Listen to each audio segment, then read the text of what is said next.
Hello, everybody. Nice to see you looking through a camera lens. I hope this day finds you well. Uh, I'm sorry that I missed you last week. I had a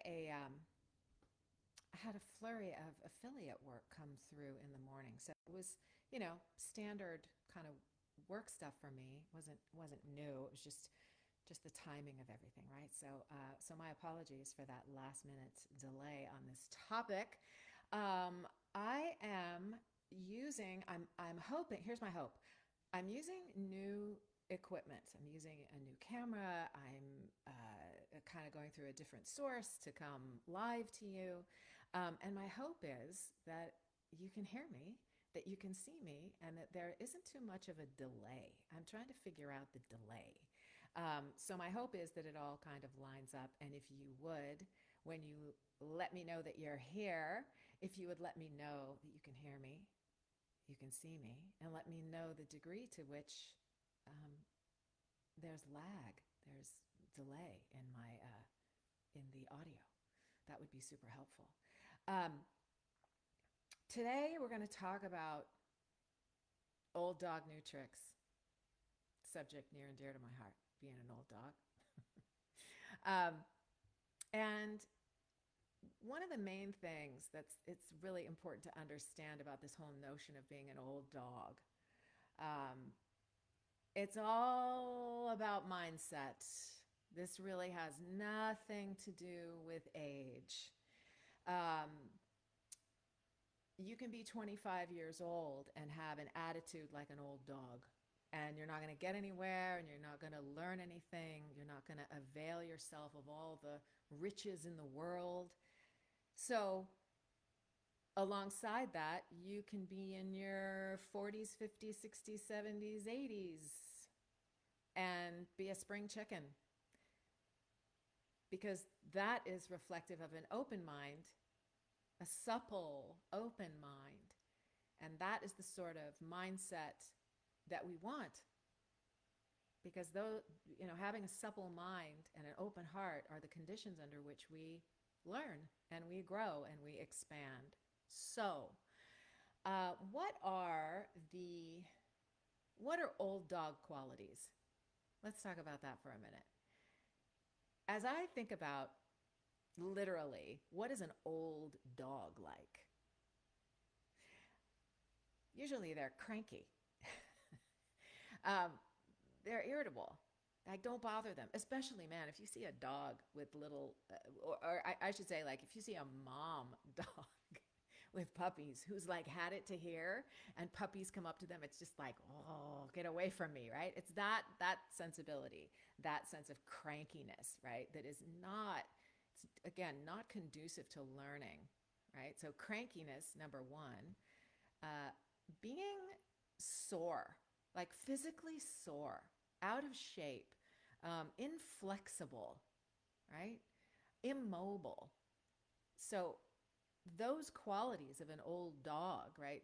That translates into intransigence. Like you're just unwilling to move. You're just so firm in your stance that no one can penetrate. Nothing can get through, right? So we got crankiness, we got being sore, intransigence, and then we have arrogance. Arrogance, a sense that you already know everything, right? And that is a defensive position, because I think we tend to feel a sense of shame, or like we're not worthy, or we're just embarrassed by not knowing something, right? And actually, that is something that I see a lot in younger people, less and less in older people, interestingly enough. And I think that's just a naive position that you kind of come out of as you get older. Hopefully, that you come out of as you get older. Um, so the three old dog qualities: crankiness, intransigence, arrogance. So, as you can tell, those qualities anybody can have. Doesn't matter your age, young, old, in between. So, before I go on into the keys of being a spring chicken, I'm going to check and see what your answers are, and hopefully I don't have to start this whole thing over again. Okay. Nope, not yet. Okay. So let me go back to this. Um, so again, none of these qualities that I've mentioned, crankiness, intransigence, arrogance, nothing about these are conducive to learning, to growth, right? Um, Now, when it comes to older people, right, um, there is there's some of these qualities that we sort of come by honestly just by virtue of being on the planet longer, right? We are tired. We are weary of the insanity of the world, right? We've experienced some things. We are sore. Our bodies do hurt. Under the heading of arrogance, we have lived some life and we do know some things. But if there is any more life to be had out there in front of us, we're going to need to adopt a different posture, right? And most of the people I know who are older and who are still learning new things, these are the things that they have adopted. It's not an exhaustive list. It's just like a summary of 3 things, because 3 things are always better. So the keys here are kindness. Believe it or not, kindness. Because pretty much everybody likes working with people who are kind. You really open yourself up to another person's knowledge and expertise when you treat them kindly and with respect. They want to help you. They want to inform you. They want to be a part of the learning process with you, right? So, kindness. Number 2, humility. Humility. Don't pretend to know what you don't know. You got to admit your ignorance. And combining those 2 things, admit your ignorance cheerfully. Right? It's a different mindset when you approach your ignorance from an apologetic point of view. It's a little sheepish. It's a little bit, you're not really doing yourself any favors, right? People don't know if they're going to hurt your feelings. You sort of do a number on your own sense of confidence when you admit your ignorance sheepishly, right? You want to admit your ignorance kind of with a sense of, what do I want to say? With boldness, I think. Like to admit what you don't know boldly, to say, yeah, I don't know that. Can you help me? That's something I've never seen before. Believe it or not, I've been at this for so many years, but I've never done that before, and I would love to do it. Right? There's something so attractive about an openness to in someone's humility, right? I find it very attractive when someone says that. Yeah, I've never heard of that before, but I'd sure love to know about it. Can you teach me? Right? It really, again, it just sort of opens up. It opens up possibilities. Okay, so the third thing, which is connected to humility, and that is one of my favorite words, curiosity. To develop a sense of curiosity in the world around you, in others, and most importantly, in yourself, a sense of curiosity about yourself. Because as old as one might be, there are still mines to explore. There are riches to be excavated in your own person, in your own psyche, right? And I think, again, we're coming back to this idea that old dog, new tricks has nothing to do with age. It has to do with mindset. So we want to get rid of the old dog qualities, which are crankiness, intransigence, arrogance, and we want to adopt spring chicken qualities, which are kindness, humility, curiosity.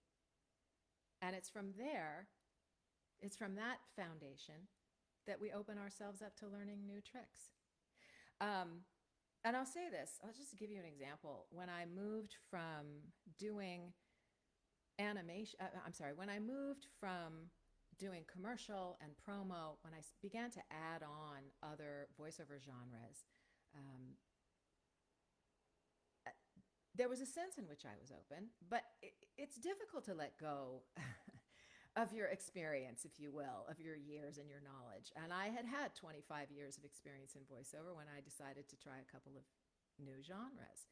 And I remember having a private coaching lesson with a fabulous voiceover actor and director, Zach Hanks. And I was in that first coaching session, I was sort of obsessed with the position of the microphone. You know, I kept asking him, like, well, but how do I approach the microphone? And he was like, I don't even know what you're talking about. Like, well, you know, am I like this far? You know, what should I? And he had to reorient me because in the realm of animation and video games, we're not really thinking about the position of the microphone. We have to think about who we're talking to and what the circumstance that we're in. What is that circumstance? We have to employ all those tools of acting, right? So he really had to reorient me, and I had to let go of this notion that all of voiceover, certainly with regard to commercial and promo, in my experience, promo a lot, is that the position of the microphone was of utmost importance, right? And in animation and video games, yes, it's important because we're auditioning from home. And so we have to know those things. We have to figure out where to set our gain and where to put the microphone and all that good stuff. But when it comes to the actual booking, we're going to be in a studio and the engineer is going to be worried about the position of the microphone, not us, right? So, so even when you want to, even when you want to do new things, it's still difficult to when you're older, it's still difficult to let go of the things that you think you know, right? And so that's why it's an ongoing thing, this whole notion of letting go and coming at these new experiences like a toddler, like a kindergartner, like a first grader who hasn't learned to read yet, right? So let me repeat these things, and then I will let you go. Let's see, who's here? Okay. Hey, is that Yvonne? Howdy. Hi, Yvonne. Can you just let me know that you're hearing me? I assume that you are because you haven't said, hey, I can't hear you. Anyway, so let's go back. Old dog qualities, right? These are the things that we need to rid ourselves of, right? If we're ever going to learn anything new. Crankiness, intransigence, and arrogance. And the things that we want to employ and really start to cultivate and develop, we want to develop and maintain our sense of kindness toward other people because people want to work with kind people. People want to share their knowledge with kind people. Humility, let's not pretend to know what we don't know. Admit your ignorance cheerfully. And the third thing is developing a sense of curiosity. Again, in the world around you, in others, and in yourself. There are riches inside of you, and you got to treat that like kind of a fun exploration. So that's kind of all I have on this topic, and it's why I think, as you can see, you know, that being an old dog really has nothing to do with age. So those of you who you know, who have a sense of like, I'm so tired and I am cranky and you know, all those things. Just remember, it doesn't have anything to do with your age. Not really. It's mindset. And we always have control over our mindset, which is both terrifying and really liberating. So my hope is that you'll adopt the liberated sensibility of all of that. So let me go see if there are any questions or comments. Good. I'm so glad. Yes. Okay. Fantastic. Good. And let's see. Yes. Learner's mind. Oh, I heard this I heard this really great quote today. That was it was part of a kind of a trilogy, and I can't remember the first two parts of it, but the third little nugget was, oh, let's see if I can remember it. Um, it was something akin to, don't be a follower, be a student. That's what it was. Don't be a follower, be a student. And there's something in that. It's not, it's not specifically and directly related, being a follower to the old dog new tricks thing. But I think the idea of being a student is really relevant here. That we want to be supple. We want to be supple in our minds. We want to be supple in our hearts. And we really want to actually be supple in our bodies as well. So all of that, all combined, is what's going to help you learn new tricks. So I'm going to leave you with that. And if you have any questions, if you want to get a hold of me, you know how to do it. I hope that you're all doing well on this. It's a beautiful morning here in Franklin, Tennessee. I hope it's lovely where you are. So I will look forward to talking to you. I don't think I'm going to be here next week, but the following week I will see you again, and we'll have a whole new topic. So thank you so much for joining me, and I will talk to you soon. All right. Stay thirsty, my friends.